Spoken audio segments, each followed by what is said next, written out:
Water level using PLC and HMI. PLC 24 volt ಮತ್ತು ಗ್ರೌಂಡನ್ನು ನಾವು HMI ಮತ್ತು ವಾಟರ್ ಲೆವೆಲ್ಗೆ ಕನೆಕ್ಟ್ ಮಾಡಿದ್ದೇವೆ. ಮತ್ತು ಇದರ ಇನ್ಪುಟ್ಟು PLC ಇನ್ಪುಟ್ಟು ಸ್ಟಾರ್ಟ್ ಮತ್ತು ಸ್ಟಾಪನ್ನು ನಾವು ಇಲ್ಲಿ ಪುಷ್ ಬಟನ್ಗೆ ಕೊಟ್ಟಿದ್ದೇವೆ. ಮತ್ತು ವಾಟರ್ ಲೆವೆಲ್ನ ಸೆನ್ಸರ್ ಔಟ್ಪುಟ್ಟನ್ನು ನಾವು PLC ಇನ್ಪುಟ್ಗೆ ಕೊಟ್ಟಿದ್ದೇವೆ. ಕ್ರಮ ಪ್ರಕಾರವಾಗಿ 2-3 ವೋಲ್ಟ್ಗೆ ಕೊಟ್ಟಿದ್ದೇವೆ. ಮತ್ತು ಔಟ್ಪುಟ್ಟು PLC ಔಟ್ಪುಟ್ಟು 0 ಅನ್ನು ನಾವು ಪಂಪ್ ಆನ್ ಮಾಡಲಿಕ್ಕೆ ಯೂಸ್ ಮಾಡಿದ್ದೇವೆ. ಮತ್ತು 1, 2, 3 ಅನ್ನು ನಾವು ವಾಟರ್ ಲೆವೆಲ್ನ ಇಂಡಿಕೇಟರ್ ರೆಡ್, ಬ್ಲೂ, ಗ್ರೀನನ್ನು ನಾವು ಶೋ ಮಾಡಲಿಕ್ಕೆ ಯೂಸ್ ಮಾಡಿದ್ದೇವೆ.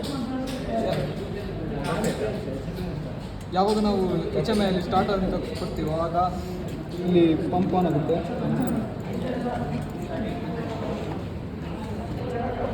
ವಾಟರ್ ಲೆವೆಲ್ ಇದರಲ್ಲಿ ಕಿಟ್ಟಲ್ಲಿ ನಮಗೆ ರೆಡ್ ಅಂತ ತೋರಿಸ್ತದೆ. ಯಾವಾಗ ಇದು ಮೀಡಿಯಮ್ ಆಗ್ತದೆ ಆಗ ನಮಗೆ ಬ್ಲೂ ಅಂತ ಇಂಡಿಕೇಟರ್ ಆನ್ ಆಗ್ತದೆ.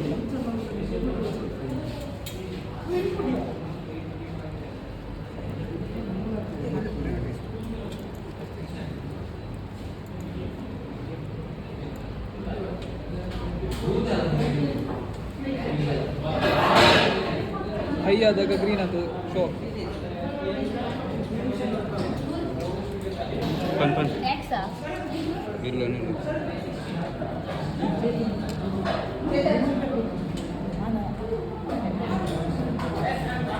ಆಗ್ತದೆ.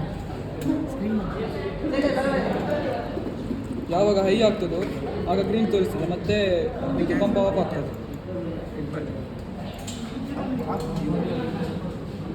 ಇದು ಟ್ಯಾಗ್ ಎಲ್ಲ ಇನ್ಪುಟ್ ಮತ್ತು ಔಟ್ಪುಟ್ಗೆ ಹೇಳಿದ್ದೀನಿ.